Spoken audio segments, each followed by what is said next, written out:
누가복음 6장 1절에서 11절까지입니다.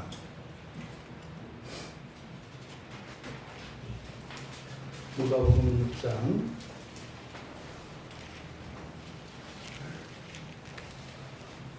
1절에서 11절까지 우리 같이 한 목소리로 함께 읽겠습니다.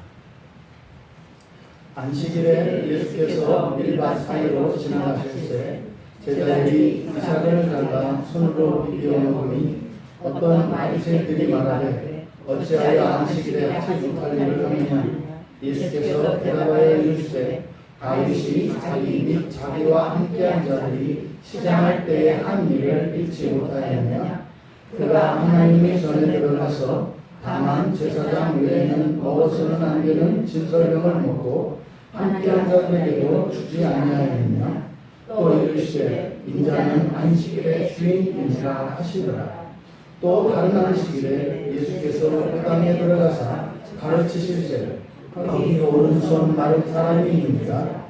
서기관과 바리새인들이 예수를 고발할 증거를 찾으려 하여 안식일에 병을 고치는가 엿보니 예수께서 그들의 생각을 아시고 손 마른 사람에게 이르시되 일어나 한가운데 서라 하시니 그가 일어나 서거늘 예수께서 그들에게 이르시되 내가 너희에게 묻노니 안식일에 선을 행하는 것과 악을 행하는 것, 생명을 구하는 것과 죽이는 것 어느 것이 옳으냐 하시며 무리를 불러오시고 그 사람에게 이르시되 내 손을 내밀라 하시니 그가 그리하매 그 손이 회복된지라. 그들은 노기가 가득하여 예수를 어떻게 할까 하고 서로 의논하니라. 아멘. 잠시 기도합니다. 진리의 하나님, 이 시간 밝히 하나님의 말씀을 바르게 전하게 하시고 또한 성령께서 설교자의 입술을 통해서 선포되어진 하나님의 진리의 말씀이 듣는 청중 모두에게 온전히 깨달아 심겨질 수 있도록 은혜를 내려 주시옵소서. 감사하며 예수님의 이름으로 기도하옵나이다. 거룩한 주일로 하나님을 예배하기 위해 나오신 여러분 모두를 축복하며 환영합니다. 한 주 한 주 예배가 더욱 소중하고 특별한 시기를 지나고 있습니다. 오늘 예배에 참석하신 여러분들 또 인터넷상으로 함께하는 우리 지체들에게도 동일한 하나님의 은혜가 넘쳐나기를 주님의 이름으로 축복합니다. 설교의 제목이 종교와 인생입니다. 우리가 오늘 두 가지 사건을 한꺼번에 읽었는데 우리가 오늘 읽은 이 본문의 중요한 논점은 이 안식일의 참된 의미를 가르쳐 주시려고 하는 것입니다. 조심할 것은 예수님께서 안식일을 폐지하려고 하시는 것이 아니다. 바른 안식일에 대한 바른 이해와 또 사실상 이때 당시에 또 오랫동안 유대교 안에 있었던 이 안식일에 대한 오해로 인한 해단을 보여주시는 것입니다. 그래서 우리들이 잘못된 신앙관을 가지고 있음으로 해서 우리들의 신앙을 통해서 유익이 얻기보다 오히려 그것이 해악이 될 수도 있다고 하는 사실을 오늘 예수님께서는 가르쳐 주시는 것입니다. 여러분 모두에게 바른 신앙에 대한 이해와 또 이 안식일을 통하여 가르쳐 주시는 예수님의 이 교훈이 정말 여러분이 이 세상을 살아가시는 동안 예수를 믿고 구원의 소망을 따라 살아가는 기독교 안에 약속되어진 그 놀라운 복과 은혜를 다 누리실 수 있는 여러분들 다 되시기를 바랍니다. 누가는 사건의 발단이 안식일에 있었다. 이제 마태도 이 사건을 마태복음 12장에서 기록하고 있는데 관점이 좀 다릅니다. 그런데 누가는 이 안식일을 강조합니다. 안식일에 이 사건이 일어났다는 겁니다. 근데 지금 이 1절에서 5절까지 첫 번째 사건과 6절부터 11절까지 두 번째 사건, 이 두 개의 사건이 나뉘어 있는데, 이 첫 번째 사건은 예수님께서 안식일에 여행을 하시게 되었다, 이렇게 시작을 합니다. 안식일에 여행을 하게 되어 있다. 구약의 율법에 따르면 안식일에는 여행할 수 없습니다. 그날은 거룩하게 지켜야 하기 때문에 실제로 유대인들의 전통에 의하면 11발자국 이상을 걸어갈 수가 없습니다. 그래서 11발자국 걸음을 걷고 12걸음째 쉬었다가 다시 11걸음을 걷습니다. 그래서 11걸음, 11걸음, 11걸음 이런 식으로 지금도 유대인들은 그렇게 지킵니다. 그래서 안식일에 여행을 한다는 것은 율법의 형식을 어기는 것입니다. 그런데 예수님께서 안식일에 여행을 하시게 됐다는 거예요. 서두에 말씀드린 것처럼 이것은 예수님이 이제 안식일을 지키지 않아도 된다는 것을 말씀하려는 것이 아니라, 안식일임에도 불구하고 여행을 하셔야 하는 어떤 이유가 있었다는 것을 나타내는 겁니다. 그래서 이 사건을 마태는 카이로스라는 말을 써서 나타냅니다. 카이로스라는 말은 하나님의 때를 나타내는 말이에요. 그래서 꼭 해야 하는 그 일을, 그 때를 나타낼 때 카이로스라는 말을 씁니다. 그러니까 지금 예수님께서 안식일임에도 불구하고 안식일을 지켜야 하지만 그러함에도 불구하고 여행을 하셔야 되는 어떤 사건이 있었다. 하지만 그 사건에 대해서는 기록하고 있지 않습니다. 하지만 어떤 이유가 있었다는 겁니다. 그런데 문제는 안식일임에도 불구하고 부득이하게 여행을 하셔야 하는 이유가 있었는데, 그것으로 인해서 여러 가지 문제가 계속 파생됩니다. 그게 뭐냐면 같이 데리고 가는 제자들의 식사 문제입니다. 이 안식일에는 심지어 요리를 할 수도 없습니다.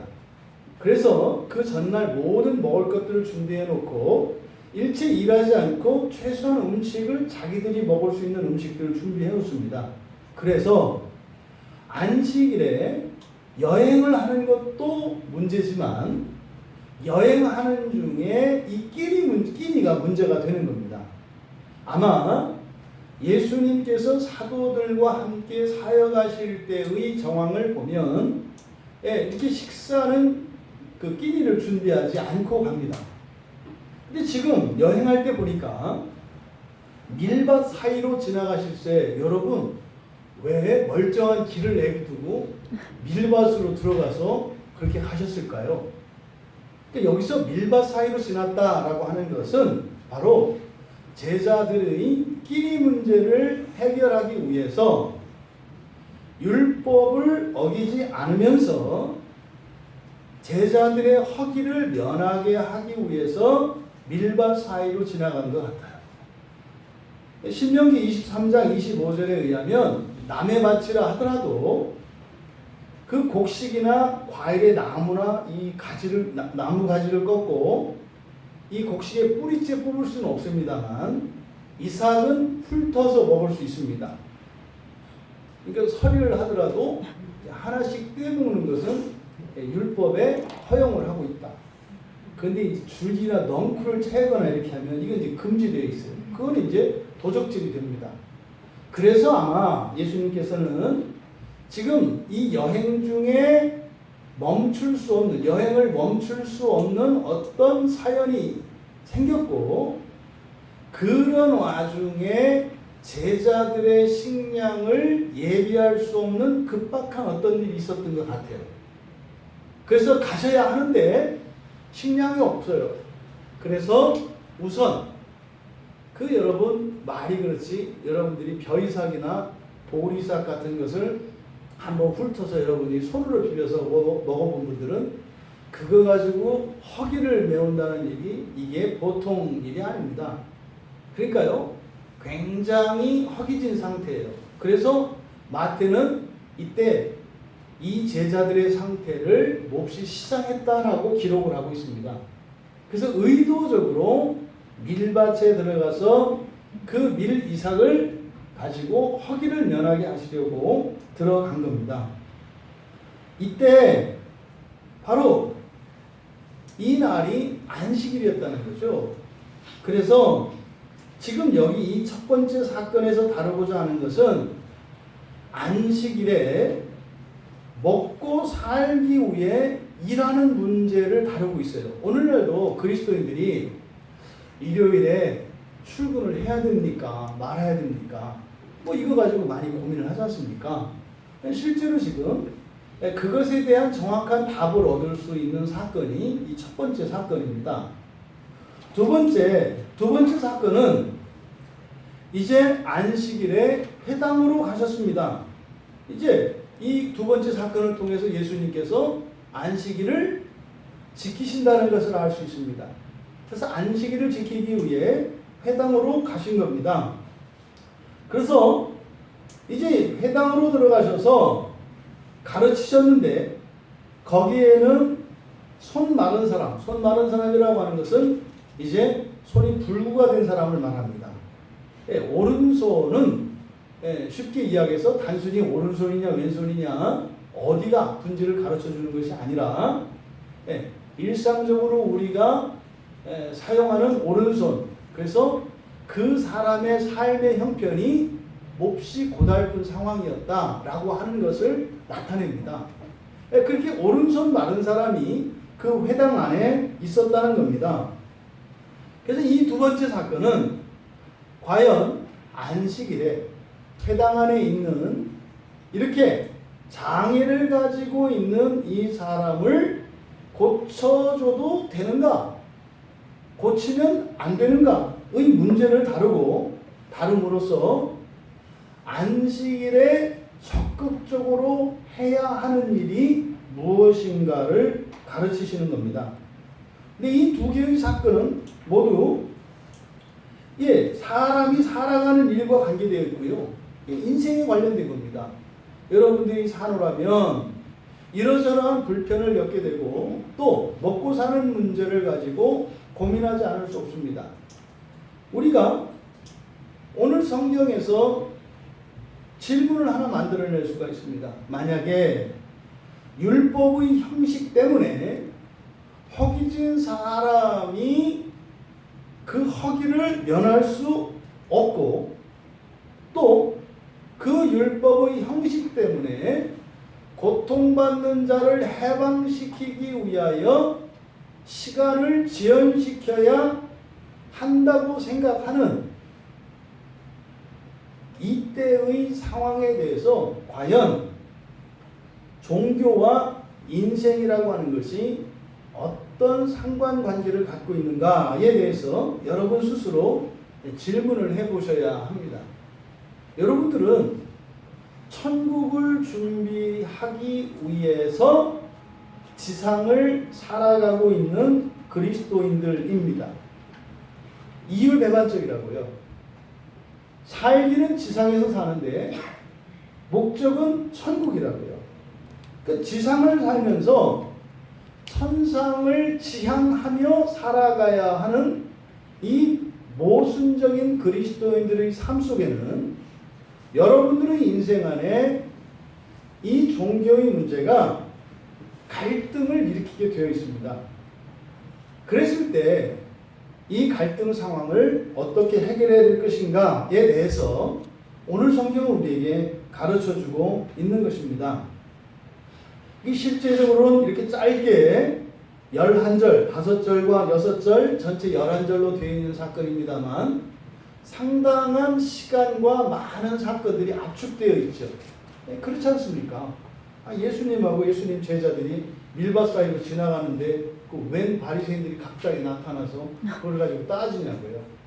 여러 가지 상황들이 있고 사실은 그 사건이 있고 난 뒤에 뭐 예수님과 예수님 제자들이 어딘가에 도착했을 때 그들이 안식일임에도 불구하고 여기까지 온 것을 가지고 안식일을 범했다는 것을 알아차렸을 것이고 어떻게 왔는지 경위를 물어봤을 것이고 그리고 그것에 대해서 지금 이의를 제기하고 있는 장면인 거죠. 먼저 여러분들 이 안식일에 대해서 오늘날 우리들에게는 주일입니다. 이 안식일을 거룩히 지키는 것, 주일을 거룩히 지키는 것 이것에 대해서 여러분들이 참된 의미를 알아야 합니다. 그래서 예수님의 가르침과 바리새인과 서기관들의 이 가르침은 바른 안식일에 대한 의미를 가르쳐 주시는 예수님과 안식일에 대한 잘못된 이해를 가지고 있는 바리새인들의 생각을 대조시킴으로써 여러분들이 현재 주일에 대하여 가지고 있는 또 여러분들의 신앙관에 대해서 가지고 있는 여러분들의 이해를 어느 쪽에 가 있고 또 어떻게 여러분들이 바꿔야 하는 것인가를 알 수 있도록 합니다. 바리새인들 중 몇몇이 6장 2절에 보면 어떤 바리새인들이 이것은 이제 바리새인들 중 몇몇이 이렇게 되어 있습니다. 그러니까 모든 바리새인이 얘기한 건 아니에요. 이게 바리새인들 가운데 몇 사람이 말한 겁니다. 어찌하여 안식일에 하지 못할 일을 하느냐. 지금 이들이 안식일에 하지 못할 일 두 가지입니다. 첫째는 여행을 한 것이에요. 두 번째는 먹기 위해서 일을 한 거예요. 그래서 제자들이 한 일을 하나하나 구체적으로 이야기합니다. 곡식을 훑었다. 그것을 비볐다. 그것을 먹었다. 이렇게 세 개의 동사를 통해서 고발을 하고 있습니다. 그러니까 뭐예요? 그냥 안식일에 왜 먹기 위해서 일했느냐 이렇게 얘기하지 않고 하나하나 조목조목을 이야기하는 것은 뭐예요? 그들의 행위가 율법을 어긴 것이다 라고 하는 것을 강조하기 위한 겁니다.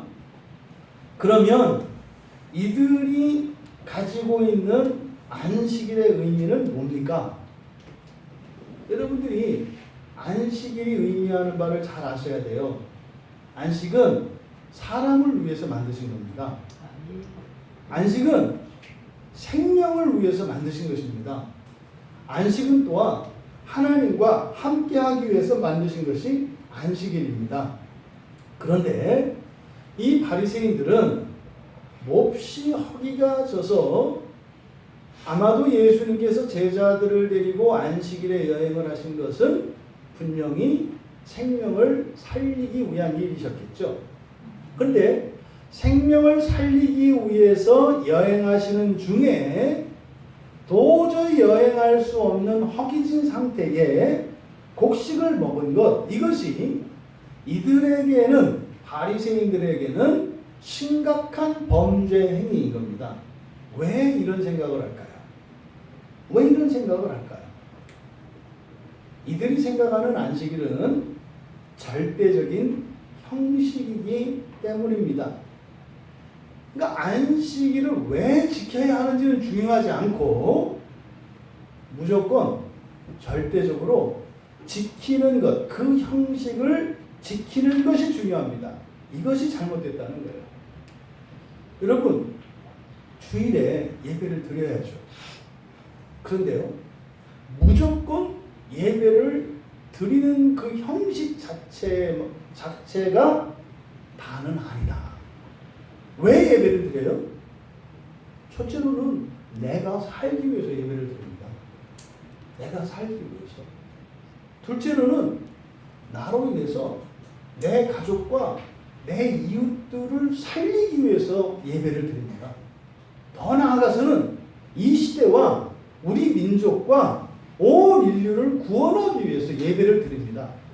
요즘에 이 코로나 사태와 관련해서 종종 예배에 대하여 얼마나 무지한지를 드러내는데 예배드리는 행위를 이기적이다라고 얘기를 해요. 예배는 그런 게 아니에요. 여러분, 집에서 가족들을 돌보는 그 가정주부가 식사 때가 돼서 배가 고파서 밥을 해요. 그 밥이 자기 혼자만을 위한 겁니까? 가족 전체만을 위한 겁니까? 아니, 한 사람이 배고프면 가족은 다 함께 배고픈 거예요. 그런데 거기다 대고 어떻게 이렇게 사람이 이기적이냐고 그 말을 듣는다고 해서 그 가정주부가 밥을 안 하면 되겠습니까? 밥을 안 하면 온 가족이 쫄쫄 굶습니다. 여러분, 여러분들이 예배를 멈추면 이 시대가 죽어요. 여러분 가족이 죽어요. 이 민족이 죽어요. 온 인류가 죽어요. 예배는 1차적으로 나를 위하죠. 근데 그것은 나만을 위한 것이 아닙니다. 왜요? 예배를 통하여 주시는 이 은혜는 나와 함께 살고 있는 이 시대와 모든 이들을 살리는 것이기 때문에 그렇습니다. 그런데 바리새인들은 그저 예배를 형식으로 알고 예배를 지키는 것 자체가 중요하다 이 말이에요. 이게 지금 이들이 예배 이 안식일에 대하여 잘못 알고 있다는 것을 예수님께서 가르치고 계시는 것이죠. 그래서 예수님께서는 이들의 잘못을 이들이 믿고 따르고 절대시하고 있는 구약 성경의 말씀을 들어서 가르치십니다. 예수님께서 지금 거론하시는 사건, 이 다윗의 부하들에게 바로 이 진설병을 먹인 이 사건, 이것은 사무엘상 21장에 나오는 사건입니다. 그러니까 이거는요, 바리새인들은 훤히 아는 얘기입니다. 그럼 예수님께서 바로 다윗이 조금 배경 설명을 하자면 다윗이라고 하는 사람이 사울 왕을 위해서 목숨을 바쳐서 충성을 합니다. 자신의 모든 것을 다 걸고 그랬는데 이 사울이 타락합니다. 그리고 하나님을 떠납니다. 그래서 하나님께서는 다윗에게 기름을 부으시고 다윗을 통하여 이스라엘 자손들을 구원하시는 구원의 일을 계속해 가기로 하셨습니다.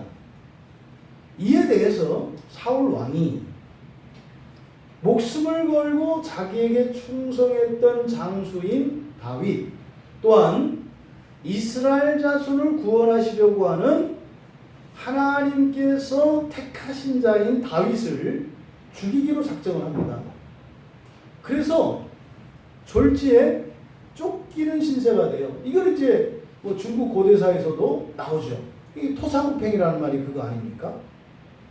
열심히 써먹다가 이제 그 자기가 부리는 장수가 위협이 되니까 오히려 이제 전쟁이 끝나고 나서 장수를 죽이려고 하는 그런 일이 지금 일어난 겁니다.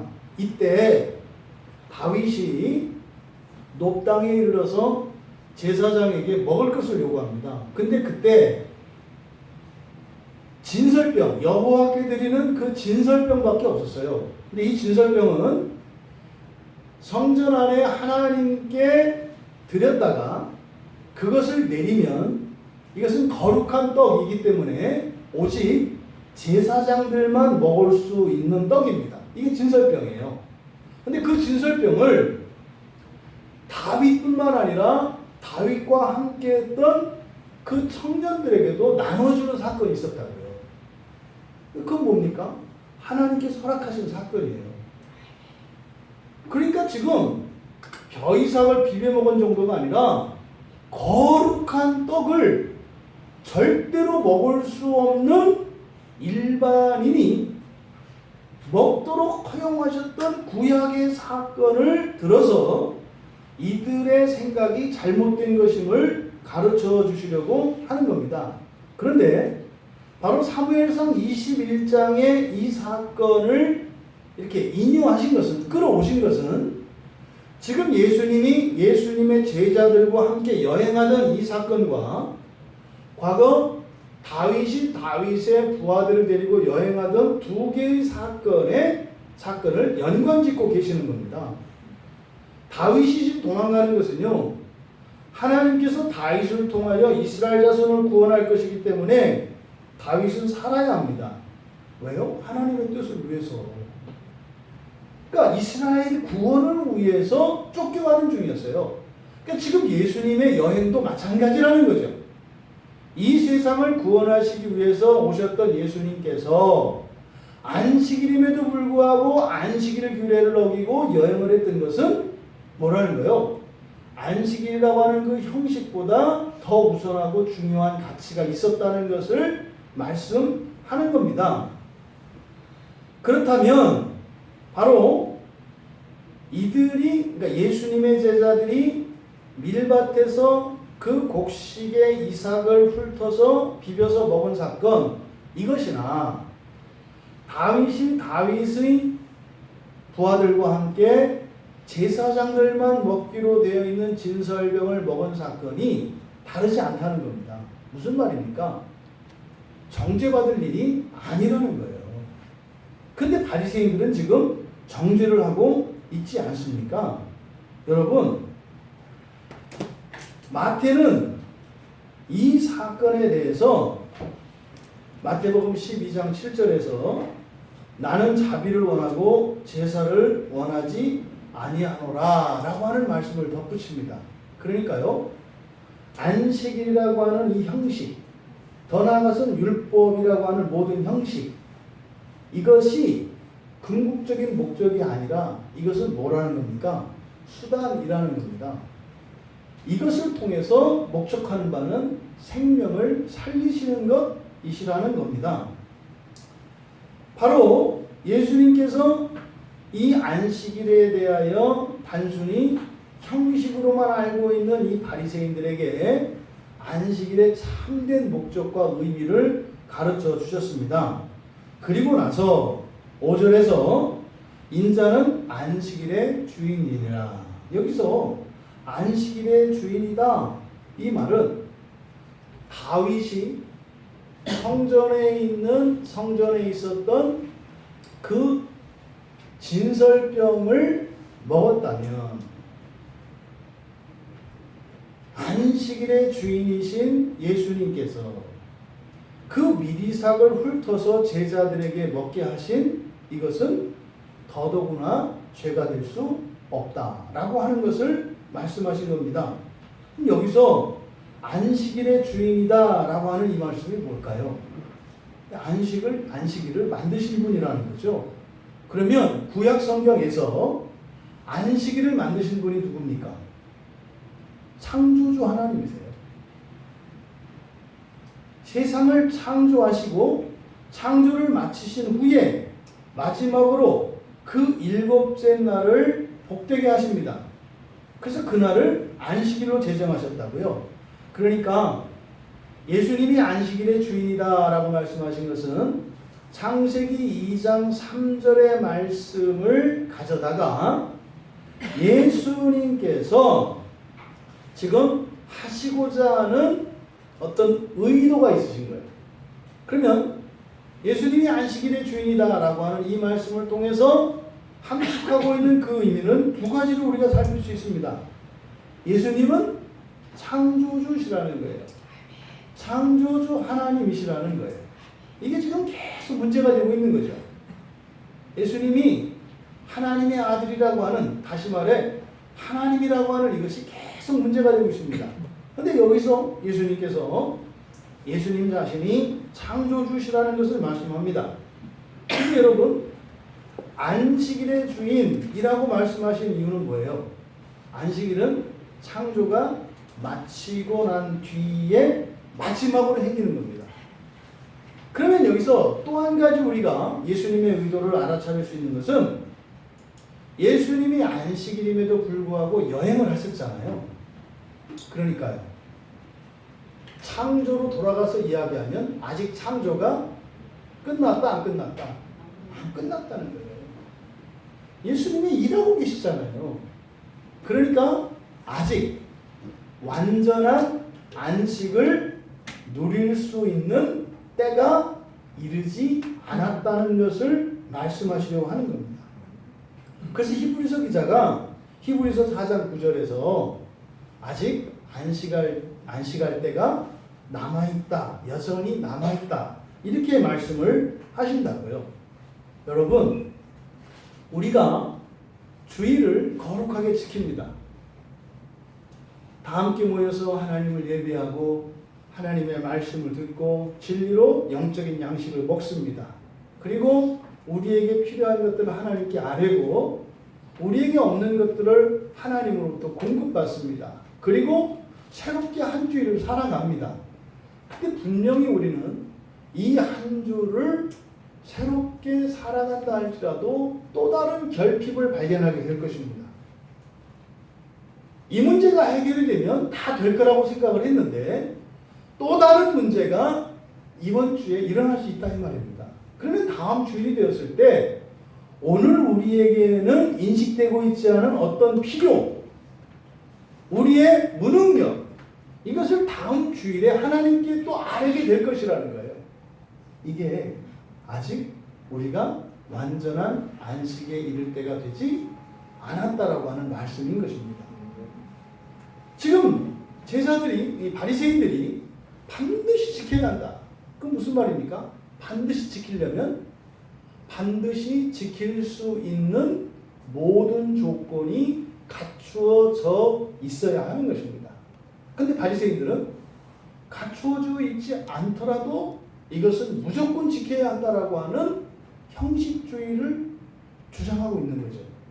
여러분, 오늘 여러분들이 예배에 나오셨지만 형편이 다 다릅니다. 또 오늘 예배에 참석하지 못한 분들도 있습니다. 형편이 다 다릅니다. 예배에 참석하면 옳은 것이고 예배에 참석하지 못했으면 틀린 것이다. 이런 부분은 굉장히 위험하다는 겁니다.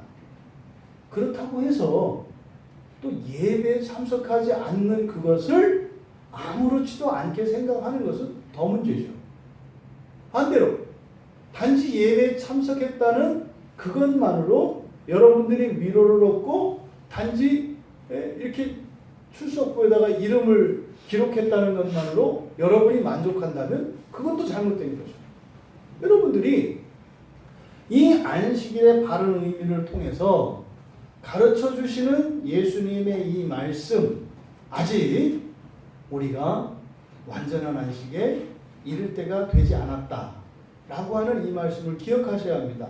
바꿔 말하면 여러분 아직 완전히 행복하실 때가 안 됐어요. 지금 오늘 아침에도 박남현 집사님이 연락이 왔잖아요. 그러니까 어제 보니까 그 연화도에 있는 교회를 그 앞에 청소를 하시고 이렇게 하시느라고 무리를 했어요. 보니까 이제 구하나사가 온 것 같아요.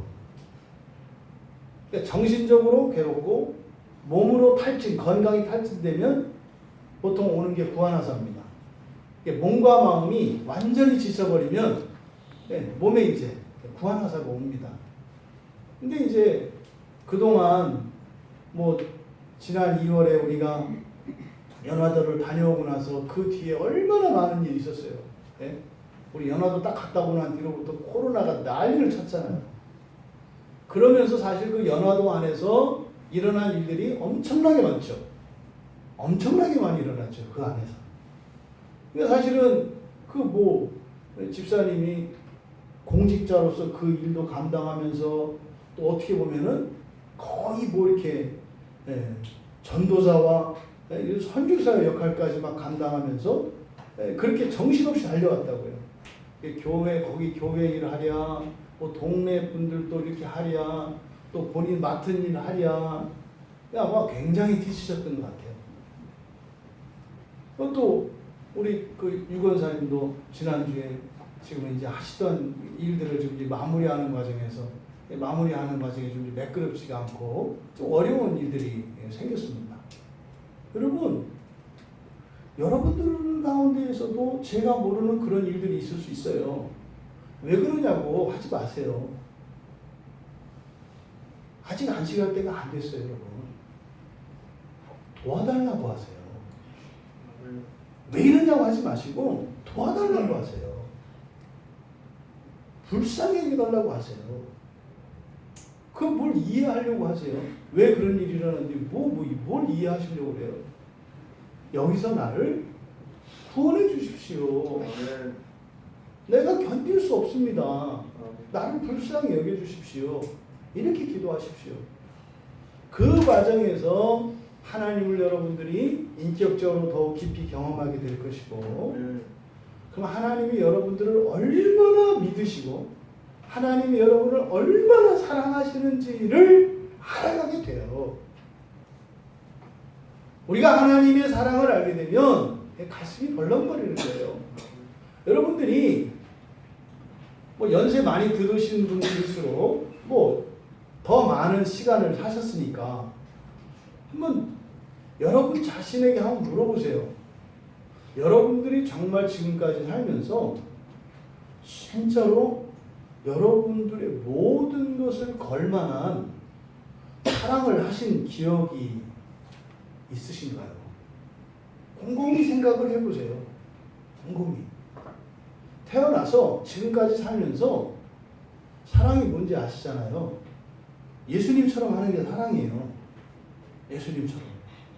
하나도 자기를 위하지 않고 완전히 나만을 위해서 당신의 모든 것을 기쁜 마음으로 믿으면서 아낌없이 내어주는 거. 이게 사랑이거든요. 그런데 나는 예수님의 원수예요. 예수님은 아무리 나에게 잘해도 나는 예수님한테 잘할 마음이 없어요. 그냥 단지 얼만큼 잘하는지만 계속 보려고만 해요. 그런 나를 절대적으로 믿으시고 절대적으로 나를 위하여 모든 것을 내어주셨어요. 이게 사랑하는 거예요, 여러분. 그런 사랑을 말하는 겁니다. 그러면 조금이라도 그런 흔적들이 여러분의 인생에 있었는가를 생각해 보시라는 거예요. 제가 이렇게 돌아봤는데요. 죄송하지만 아내도 있고 애들도 있고 이렇게 한데 예수님이 나를 위해서 사셨던 것을 사랑이라고 할 때 모르겠어요. 그래서 이번 주에 제가 마음을 이렇게 다짐하게 됐어요.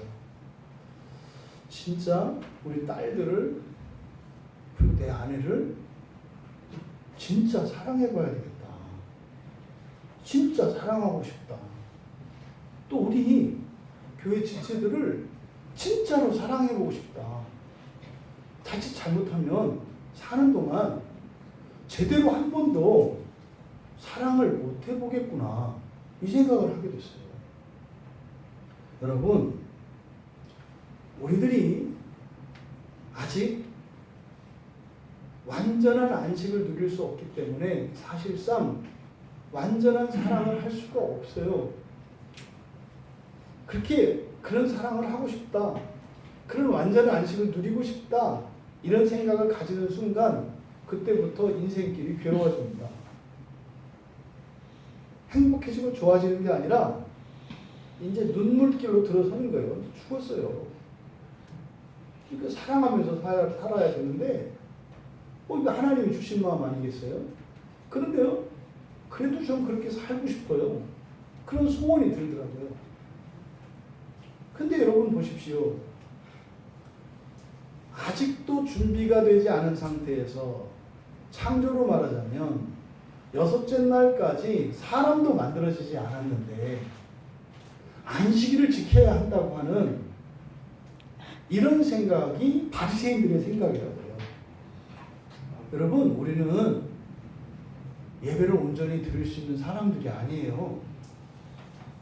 다만 하나님께서 예배를 드릴 수 있도록 그런 사람들이 못 되었음에도 불구하고 그 영광스러운 그 안식에 그 예배의 맛을 볼 수 있도록 기회를 허락해 주셔서 우리가 예배에 참석하시는 거죠. 근데 여러분 여기서요 이렇게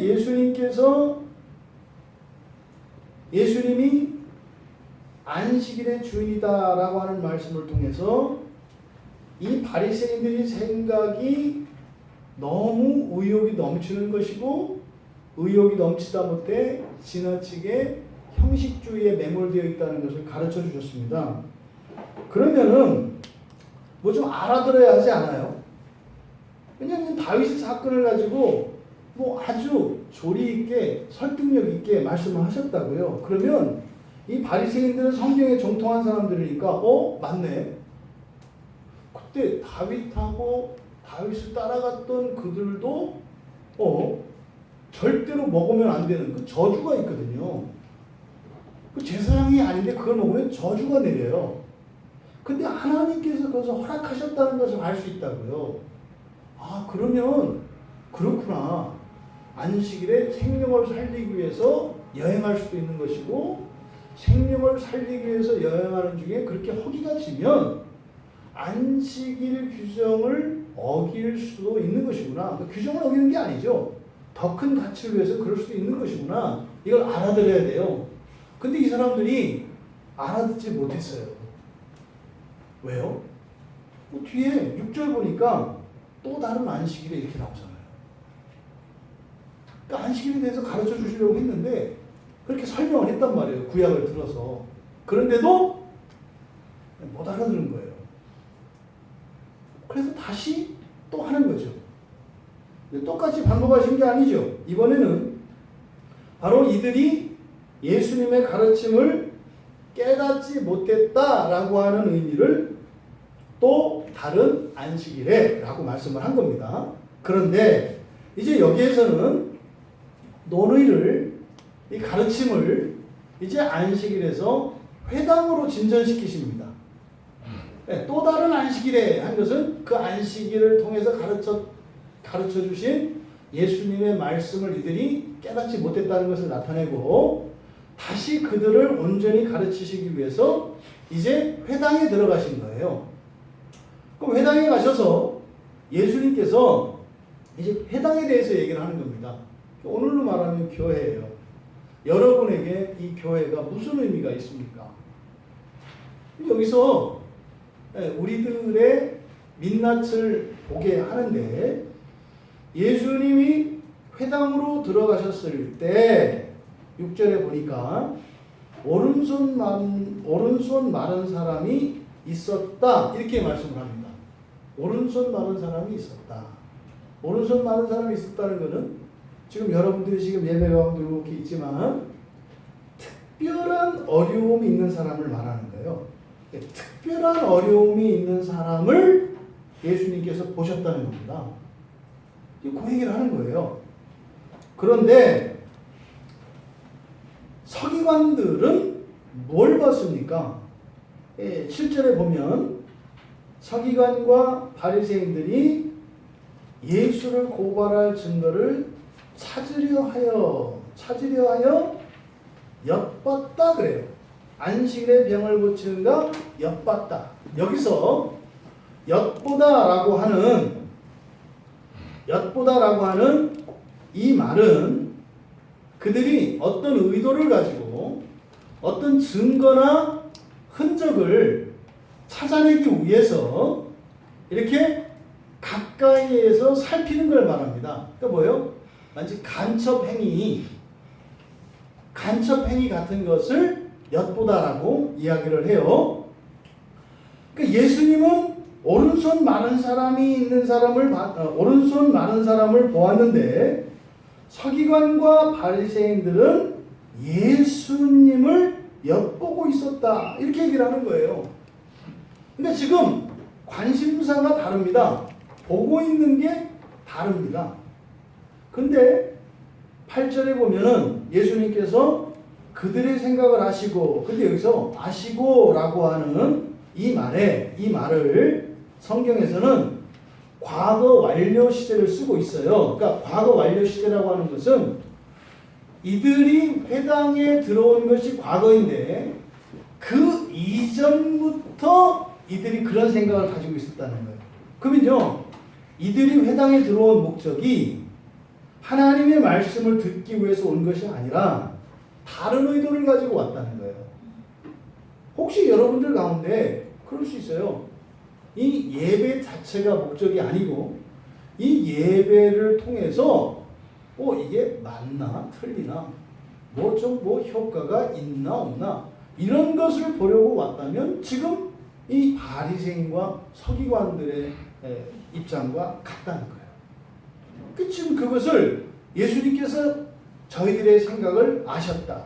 이때 이 생각이라고 하는 이 말은 디알로기스모스라고 하는 말인데 이게 이제 우리가 좋아하는 속셈입니다. 속셈. 근데 이제 속셈이 잘못된 게 아니라 셈법이 문제죠. 셈법이 문제예요. 그러니까 여러분 다 속셈을 가지셔야 돼요. 근데 이 셈법이 잘못되면 이 계산을 여러분들이 2자 5개를 여러분한테 던져주고 가장 큰 수를 만드세요. 그럼 어떻게 해야 돼요? 사칙 연산 가운데 뭘 사용해야 돼요? 곱하기를 써야 된다고요. 근데 거기다가 그냥 더하기를 쓰기만 해도 괜찮은데 거기다가 빼기를 쓰고 나누기를 쓰면 어떻게 되겠어요? 그러니까 셈법을 하는데 곱셈을 해서 가장 큰 답을 만들어내야 되는데 이 사람이 자기가 알고 있는 그 셈법은 덧셈밖에 없으니까 5개 합쳐봤자 10밖에 더 만들지 못하지 않겠어요? 이게 지금 이 셈법이 사실은 이들이 잘못되어 있죠. 그런데 어쨌든 이들은 회당에 들어오는데 잘못된 자기들의 속셈을 가지고 들어왔다는 겁니다.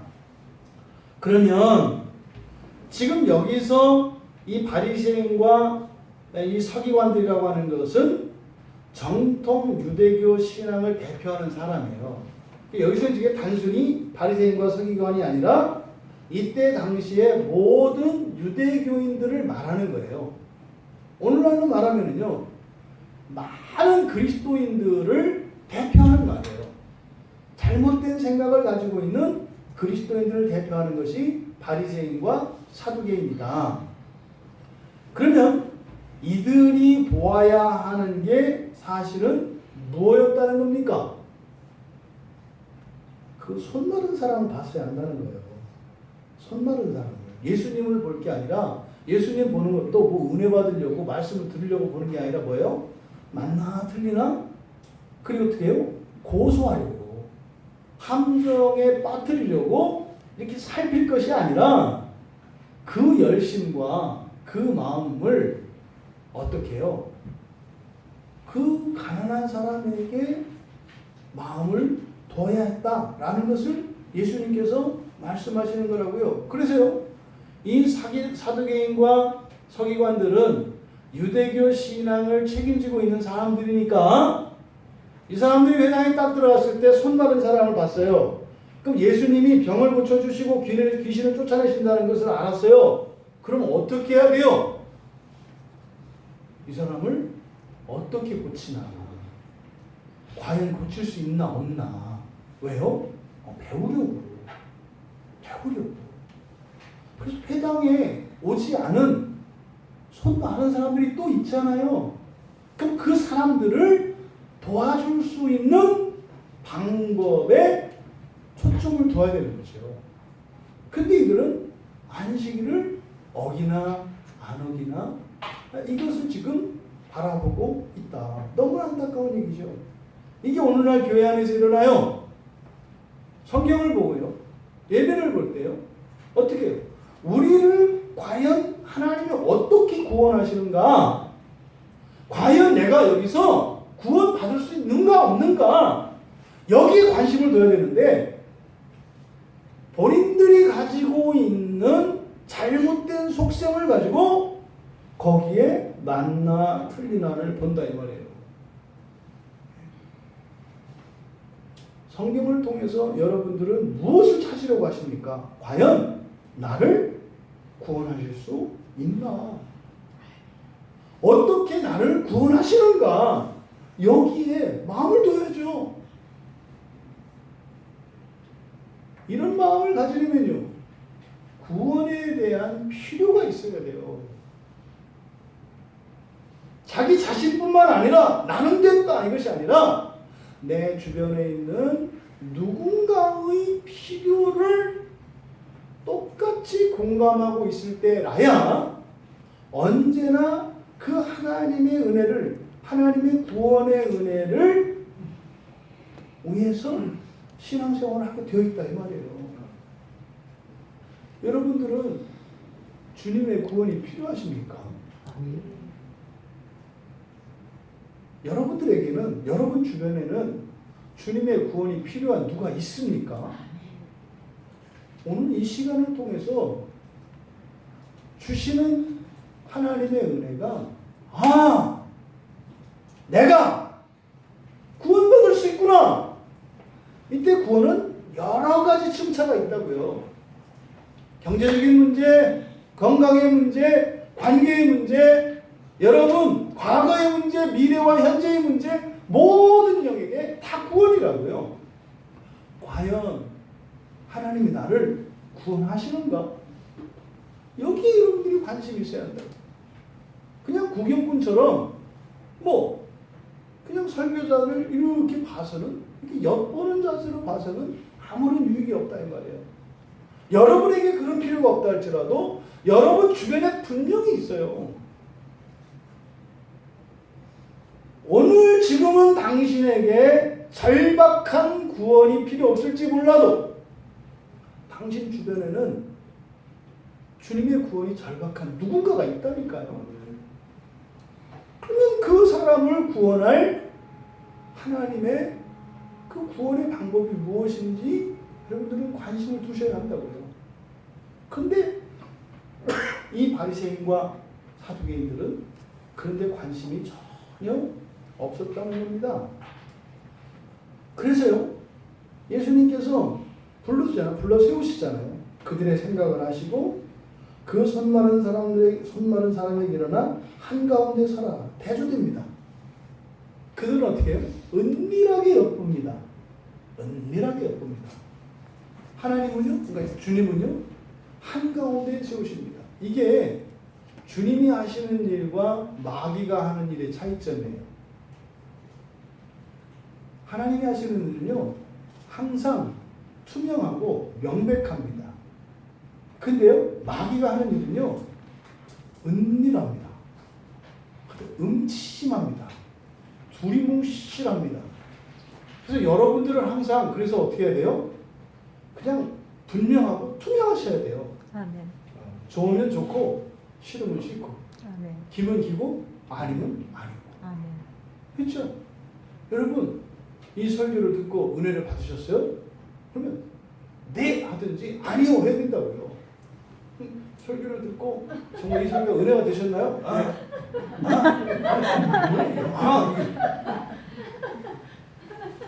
알아들었다고요? 여러분 분명히 하셔야 돼요. 모르겠습니다. 이렇게 하시면 돼요. 그러면요 알게 해주시겠죠. 알겠으면요 무엇을 알겠다고 이야기를 해야죠. 자기 혼자 그냥 상상으로 알겠다고 하면 그거 어떻게 해요? 여러분이 아시겠잖아요. 말할 수 있다니까요. 말할 수 있어요. 느낌으로 아는 거 이런 거는 아는 게 아니라니까요. 자기 말로 할 수 있어야 돼요. 예수님이 한가운데 세우시잖아요. 이렇게. 그러니까 이들이 봐야 하는 게 누구다? 내가 아니라 지금 이 자리에서는 이 구원이 필요한 사람, 이 사람을 봐야 합니다. 여러분, 이때 손 마른 자가 꼭 다른 사람일까요? 아니요. 여러분 자신일 수 있어요. 아멘. 여기서 나누어 놓았을 뿐이죠. 자기 자신의 손 마른 부분을 봐야 되는 거예요. 그리고 그것을 어떻게 해야 돼요? 한가운데 세워야 한다고요. 왜요? 주님 보시라고. 주님, 나의 인생을 보십시오. 내 손이 말랐습니다. 이게 나를 보시라고 해야 된다니까요. 뒤로 감출 것이 아니라 주님 앞에 내놔야 한다니까요. 주님 이것을 보십시오. 이렇게 하시라는 거예요. 주님이 이렇게 가르쳐 주시잖아요. 그러면 이렇게 하시고 나서 지금 주님의 의도는 뭐예요? 이 사람을 봐야 한다는 거잖아요. 그가 일어섰습니다. 그리고 나서 9절에서 질문을 하십니다. 내가 너희에게 묻노니. 이렇게 해서 이 안식일에 선을 행하는 것과 악을 행하는 것, 생명을 구하는 것과 죽이는 것, 어느 것이 옳으냐? 이렇게 물어보셨어요. 그럼 여러분, 주님께서 손 마른 사람을 딱 세우셨을 때 그럼 주님의 뜻을 알아차려야 되지 않아요? 이 정도 되면? 그리고 나서 주님이 물으셨잖아요. 어떻게 하는 게 옳으냐고. 그럼 이 정도 되면 여러분 답 다 알잖아요? 여러분, 주일에 생명을 살리는 것과 죽이는 것 어느 것이 옳아요? 그 여러분 같은 사람이 하나도 없었어요. 여기에. 신기하지 않아요? 어떻게 한 사람이 없었냐고요. 그러니까 지금 9절에서 10절 사이에는요, 침묵의 시간이 있어요. 침묵의 시간이. 주님께서 이렇게 질문을 던지셨거든요. 근데 주님이 10절에서 뭐 하셨다고요? 무리를 둘러보시고. 그러니까 이렇게 보신 거예요. 질문을 했는데 대답을 안 해. 계속 이렇게 보는 거. 이렇게 봤더니 어떻게 해요? 다 이렇게 밑에 쳐다봐. 그래서 또 이렇게 남은 사람이 있어서 쳐다보는데 거기도 이렇게 쳐다본다 눈 감어. 그러니까 지금 이게 지금 10절의 상황이에요. 그러면 손 마른 자를 한가운데 세워놓고 어떻게 하는 게 옳겠느냐? 무슨 말이에요? 살리랴 말이야. 고치랴 말이야. 이렇게 묻는 거거든요. 그런데요, 정답은 뭐예요? 고치는 게 정답이잖아요. 근데 왜 이 말을 못해요? 율법 때문에. 율법 때문에 못해요. 율법이 형식화되면 당연하고 자연스러운 것도 생각할 수 없고 말할 수 없는 상태가 돼요.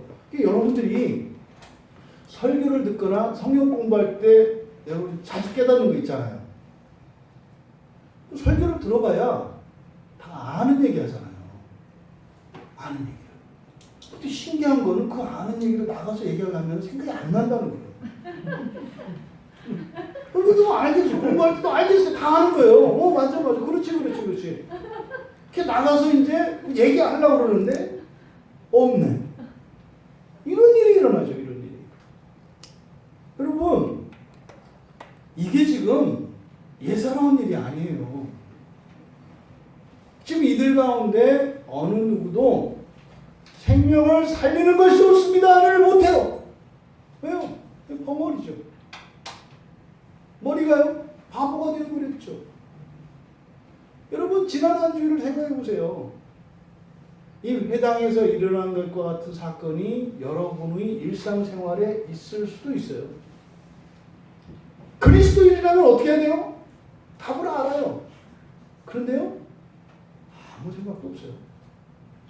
심지어는 기억도 안 나요. 그러니까 그런 자리에 거기에 손 마른 자가 있었는지도 몰랐다고요. 이 바리새인과 서기관들은. 심지어 예수님이 질문을 했는데조차도 답을 못하는 일이 이들에게만 일어나는 것이 아니라 우리들에게도 일어난다.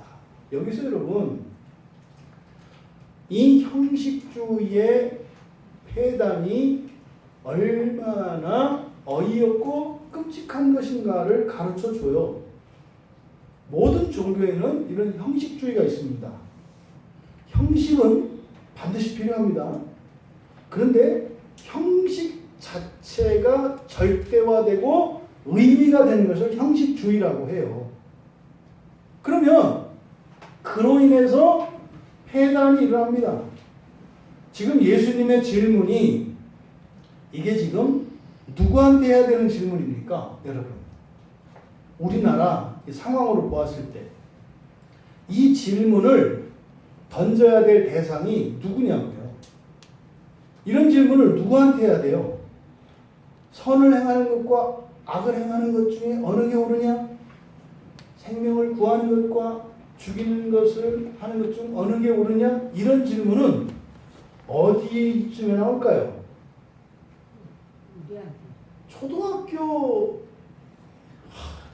뭐라고 할 것 같은데요. 요즘 초등학교 애들한테 이렇게 질문하면 이상한 대답할 것 같아요. 왜? 너무 쉬운 질문이니까 그 질문을 할 일은 없고 뭐 이상한 거예요. 그럼 뭐 그럴 것 같아. 아, 그게 뭐 공산군이에요? 아니에요? 뭐 이런 식으로. 뭐 아니, 우리 편이에요? 남의 편이에요? 뭐 이렇게 물어볼 수도 있을 것 같아요. 아주 초보적인 질문인데 예수님께서 하시고 있어요. 근데 마태복음 12장 10절에 가면 이 질문은 예수님이 하신 게 아니라 사람들이 예수님을 함정에 빠뜨리기 위해서 한 질문이었다고 얘기를 해요. 예수님한테. 왜요? 너무나 자명한 대답이니까. 근데 사실은 이 질문에는 함정이 있죠. 안식일에 대한 어떤 이해를 가지고 있냐에 따라서 이 질문은 단순한 질문이 되기도 하고 어려운 질문이 되기도 합니다. 그러니까 안식일이 뭔지, 그리고 안식일은 어떻게 지켜야 하는지를 아는 사람에게는 이 질문이 골치 아픈 질문이에요.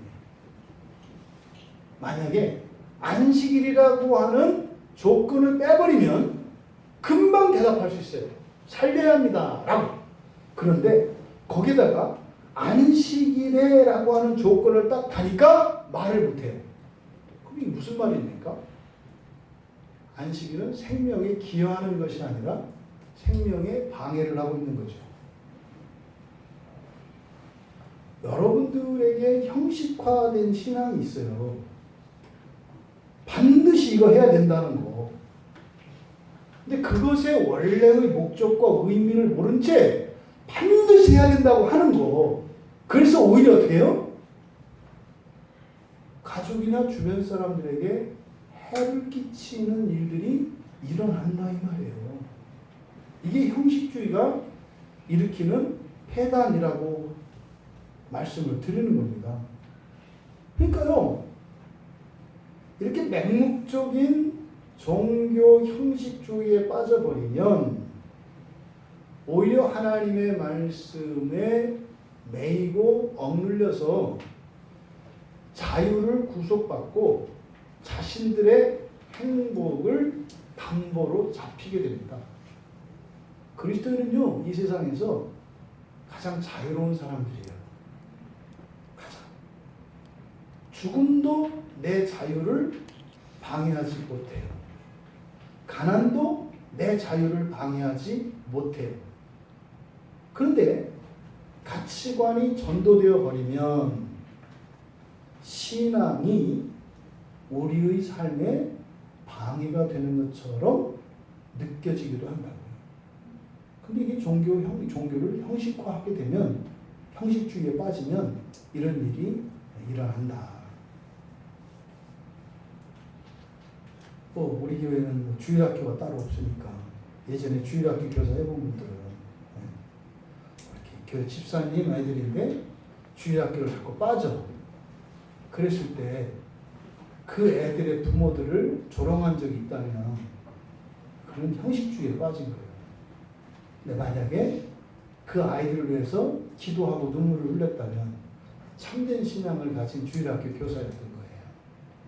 또 여러분 중에 예수를 믿지 않고 교회에 나오지 않는 여러분들의 가족들을 우습게 보고 아유, 저 죄인을 어찌 합니까? 이렇게 했다면 형식주의에 빠진 거예요. 주님, 내가 누리는 이 기쁨을 함께 누리게 해주세요. 이게 마음이 아팠다면 바른 신앙을 가지고 있는 거예요. 여러분들이 이 같지 않은 기독교인들의 우월의식, 다른 건 다 못하고 그래서 주일날 교회 한번 나가는 것 가지고 다른 모든 장점을 가지고 있는 사람들을 우습게 하는 이런 말도 안 되는 그리스도인들, 이 사람들이 대표적인 형식주의에 빠진 기독교인들이죠. 여러분, 그런 그들을 둘러보세요. 이때 주님 마음이 어땠을까요? 10절에서 무리를 둘러보시고 답답함이 느껴지시지요. 안타까움이 느껴지시지요. 그래요. 우리가 이런저런 구설수에 오르내리면서도 성경을 지키려고 하고 예배를 고수하려고 하는 것은요, 살리기 위한 거거든요. 살기 위한 거거든요. 그걸 이해를 못합니다. 이해를 못하는 정도가 아니라 함정에 빠뜨리려고 엿봅니다. 그런 그들을 바라보시는 주님의 마음이 이 10절에서 느껴지십니까? 무리를 둘러보시고. 이때 주님의 심정은 어땠을까요? 이때 주님의 심정. 성경을 통해서 우리가 알 수 있어요. 불쌍히 여기십니다. 불쌍히 여기십니다. 이런 이들을 불쌍히 여기세요. 요한복음 11장에 가면은요, 죽었다 살아난 나사로에 대한 얘기가 나오거든요. 나사로가 죽었어요. 근데 그러니까 예수님이 의도적으로 죽게 내버려 뒀어요, 사실. 나사로를 죽지 않게 하실 수 있었거든요. 근데 성경에 보면 일부러 이틀을 늦췄다 그래요. 왜요? 죽게 내버려 두신 거예요. 죽게. 죽고 난 뒤에 장례식이 이제 열렸어요. 그때 예수님이 찾아가요. 예수님이 딱 오시니까 마리아가 울고 불고 난리가 났습니다. 근데 원망은 안 해요. 막 울어요. 그러니까 그때 문상 왔던 사람들도 막 울어요. 왜요? 이틀만 먼저 오셨다면. 이틀만 먼저 오셨다면 나사로가 죽지 않았을 텐데. 이틀 늦게 오시는 바람에 나사로가 죽었어요. 그러니까 예수님을 보니까 어떻게 돼요? 눈물이 나요. 왜? 이틀만 먼저 예수님 오셨다면 지금 살아있을 텐데 죽어있는 나사로의 시체를 생각하니까 더 불쌍한 거예요. 그때 예수님이 그들을 보시고 불쌍히 여기셨다 그래요. 뭐가 뭔지를 모르는 거예요. 여러분 인생 안에 이런저런 어려움이 있을 수 있습니다. 예수님이 나사로가 죽을 때 이틀 늦춰 오셨다니까요. 거기는요, 선하신 뜻이 있어요.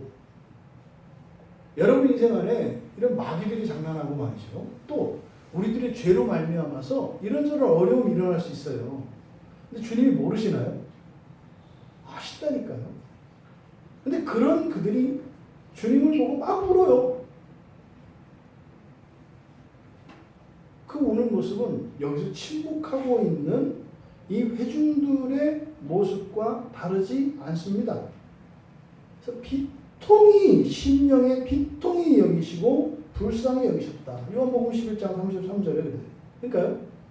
여러분 인생 안에 일어나는 이런저런 어려움과 환난들, 그게 영적으로 또 그 사건을 통하여 하나님이 이루실 선하신 뜻을 알지 못하는 이들을 바라보실 때 주님의 마음이 그렇게 비통하시고 불쌍히 여기신다고 이야기를 하는 거예요.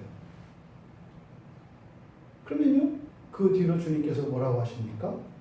내 손을 내밀라. 내 손을 내밀라. 그랬더니 순종하니까 고쳐졌습니다.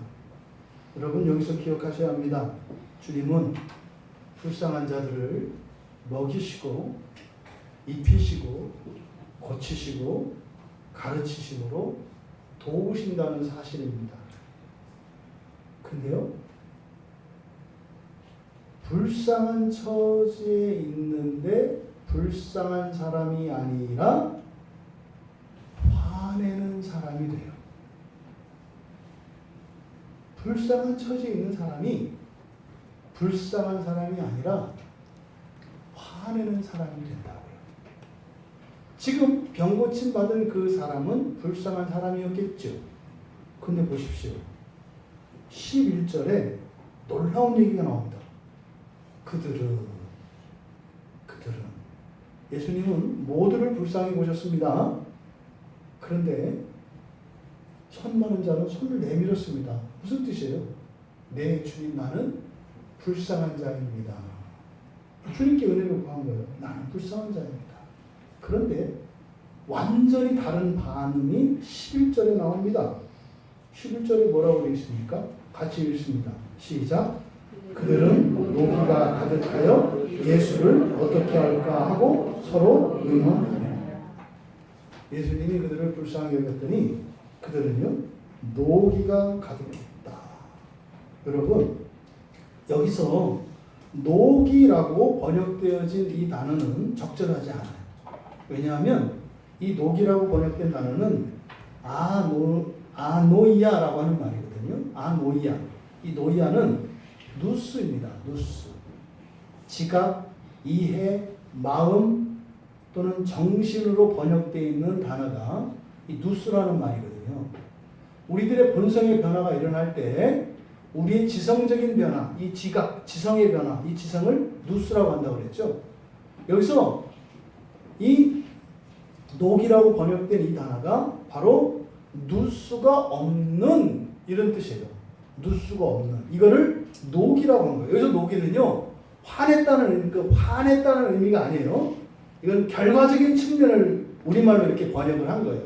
이들은 어떤 상태였다? 제정신이 아니었다. 그래서 이게 여기 지금 11절을 직역하면 그런 겁니다. 그들은 노기가 가득하여 이게 뭐예요? 완전히 정신줄 놨다 이 말이에요. 완전히 정신줄 놨다. 그러니까 그들이 어떻게 했어요? 예수를 어떻게 할까? 이걸 마태는 죽이려고 의논했다 그래요. 웃기잖아요. 아니 손 마른 사람을 고치는 그 현장에서 나도 고침 받아야지? 이런 거 아니에요? 나도 누구를 데려와야지? 이러는 거 아니에요? 나도 저걸 배워야지? 이래야 되는 거 아니에요? 그런데 왜 죽이려고 모의를 할까요? 그래서 이걸 우리말 성경에서는 의역해서 노기라고 번역을 한 겁니다. 여러분, 이 아노이아라고 하는 이 말을 디모데후서 3장 9절에 가면 어리석음으로 번역해놔 있어요. 그러니까 이게 맞는 표현이죠. 디모데후서 3장 9절에 보면 그렇게 되어 있습니다. 그러나 그들이 더 나아가지 못할 것은 저 두 사람이 된 것과 같이 그들의 어리석음이 드러날 것입니다. 어리석음이라는 말이에요. 그러니까 지금 예수님께서 불쌍히 여기셨고 불쌍하다고 하고 손고침을 받는 그 장면에서 여전히 이들의 의식이 온전하지 못했다. 그래서 어떻게 해요? 오히려 고치시던 예수님을 죽이려고 했다. 이렇게 이야기를 하는 겁니다. 그러면 여기서 우리가 알 수 있어요. 이렇게 지각을 잃어버리면, 정신줄을 놔버리면 이게 죄의 특성이 나타납니다. 그게 뭐예요? 광기입니다. 미친 거 아니에요? 살려주는 예수님을 왜 죽이려고 해요? 이상하잖아요. 왜 여러분들을 구원하시려는 예수님을 왜 미워하세요? 여러분을 이 세상에 부르셨고 여러분을 구원하시려고 하는 하나님을 여러분들은 왜 사랑하지 않으시나요? 여러분들이 아노이아의 상태가 아닌가요? 전혀 예수님이 하나님이 나를 사랑하신다는 것이 일상생활에서 느껴지지 않아요. 이게 아노이아의 상태입니다. 내 삶 속에서 내가 도움을 청하면 불쌍히 여기시고 나를 도우시는데, 불쌍히 여기시는 것은 하나님의 성품이거든요. 불쌍한 자는 반드시 고치시거든요. 그럼 하나님 앞에 불쌍합니다라고 나가면 되는데 왜 그 하나님을 원망하고 불평하고 그 하나님께 분노하며 나갈까요? 이게 아노이아의 상태입니다. 여러분, 이 종교의 역사를 보면 이런 광기의 시대가 다 존재합니다. 어느 종교나 이 지각이 잘못되면 이런 광기가 지배하는 그런 시대가 있어요. 우리 기독교도 마찬가지예요. 가장 끔찍했던 게 십자군 전쟁이고요. 가장 최근에 일은 세계 2차 세계대전이에요. 여러분, 세계 2차 세계대전이 기독교인들에 의해서 일어나는 거라는 사실을 알고 계십니까? 히틀러가 기독교인들을 데리고 일으킨 전쟁이에요. 독일 분들이 사용하는 그 문장이 십자가의 종류 중에 하나라고요. 히틀러가 세계대전을 일으켰을 때 십자군 전쟁을 흉내낸 거예요. 지금 세계 최강대국으로 있는 미국 안에서 인디안들에 대한 엄청난 그 잔악행위와 살인행위가 있었습니다. 뭘로? 예수의 이름으로 한 거예요. 예수의 이름으로. 이런 우리 기독교 안에도 이런 광기의 시대가 있었습니다. 근데 왜 이런 일이 일어난다? 지각을 잃어버리면 이렇게 되는 거예요. 근데 여러분, 이거는 역사적으로 큰 사건을 거론했습니다만 여러분 자신에게도 적용하셔야 돼요. 부모님들, 신앙의 이름으로 여러분 자녀들을 저주하고 징계하고 때리고 했던 일 없습니까? 그 광기예요. 그런 광기가 왜 나와요? 지각을 잃어버려서 그렇다 말이에요. 지각이 없기 때문에. 여러분들이 신앙의 이름으로 사람들을 미워하고 잔해하는 칼과 같이 정죄하고 재단하고 비난하고 무시하고 했던 적이 없습니까? 그게 커지면 십자군 전쟁이 되는 거고 아메리카 인디안 학살 전쟁이 되는 거고 세계 대전이 되는 거예요. 여러분 안에 이 무지로 말미암은 이 지각이 잘못됨으로 말미암아 이런 광기가 여러분의 삶에 치명적인 피해를 입히고 있다고 하는 사실을 여러분들이 기억해야 돼요. 사는 일에 힘을 내야 하는데 왜 죽이는 일에 힘을 내요? 이게 광기라니까요. 왜 살기 위해서 하는 그 일에 기쁨과 만족과 소망이 있지 않고 오히려 죽는 그 일에 죽을 힘을 다해서 그 길을 달려가냐 이 말이에요. 여러분들에게 기독교는 어떤 종교입니까? 서로 불쌍히 여기면서 소망을 따라서 믿음으로 사랑하며 살아가고 믿습니까? 우리 각자에게 질문을 해보아야 합니다. 광기를 경계하십시오. 이런 집단적인 광기뿐만 아니라 우리 개인적인 광기를 조심하십시오. 신앙의 이름으로 사람을 미워하고 사람을 해치고 사람을 불편하게 하고 이것은 다 광기의 한 양상입니다. 디도서 1장 5절에 보면 이렇게 지각과 양심이 더럽혀져 있는 사람들, 이 사람들을 믿음이 없는 사람들이다 이렇게 얘기를 해요. 그리고 지각, 이것이 바로 여기에서 말하는 그 노기를 일으키는 주범입니다. 그러니 여러분 그리스도의 지각을 개발하여 여러분의 내면과 여러분 인생 안에 드리워진 광기를 몰아내시기 바랍니다. 로마서 12장 2절에서 너희는 이 세대를 본받지 말고 오직 마음을 새롭게 함으로 이때 마음이 누스입니다. 이 지각이에요. 이게 여러분들의 지성, 여러분의 판단력을, 여러분들의 이 지성을 새롭게 함으로 변화를 받아 하나님의 선하시고 기뻐하시고 온전하신 뜻이 무엇인지 여러분 인생에 말이죠. 그 분별할 수 있는 여러분 되시기 바랍니다. 누가복음 24장 45절에 보면 이 지각, 이 누스는 성경을 깨닫게 하는 능력입니다. 그래서 예수님께서 그들의 마음을 열어 이때 마음이 누스예요. 그들의 누스를 열어 성경을 깨닫게 하시고 고린도전서 1장 10절에서는 바로 이 누스가 같아야 분쟁이 없어진다고 합니다. 이게 사사기에서 제 소견에 오른 대로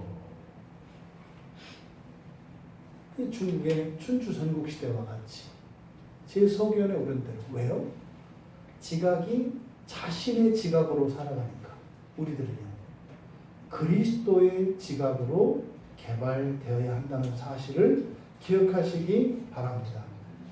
만약에 이 지각이 새로워지지 않는다면 종교는 우리의 인생을 심각하게 해롭게 할 수 있습니다. 여러분들이 기독교 신앙을 성경에 입각해서 바른 신앙을 가지고 있지 않으면 여러분 자신을 해칠 뿐만 아니라 여러분 가족과 이웃들도 해칠 수 있다는 사실을 기억하시기 바랍니다. 여러분에게 기독교가 여러분의 인생에 어떤 영향을 미치고 있습니까? 예수님께서는요, 손마른 자들을 불쌍히 여기시고 구원해 주시기를 원하십니다. 여러분에게 주님의 구원이 필요한 영역이 반드시 있습니다. 그걸 여러분들이 인식하지 못합니다. 주님, 내 지각을 열어 하나님의 선하신 뜻을 알게 하옵소서. 내가 참으로 구원이 필요하다는 것을 인정하게 하옵소서.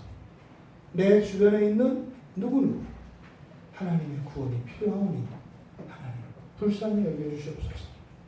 그래서 먼저 예수를 믿은 그리스도인들로서 그 온전한 유익을 누리시기를 바라고 여러분들을 통해서 여러분 주변에 있는 모든 이들이 그리스도의 구원의 은혜를 누릴 수 있게 되기를 주님의 이름으로 축원합니다. 찬양 준비해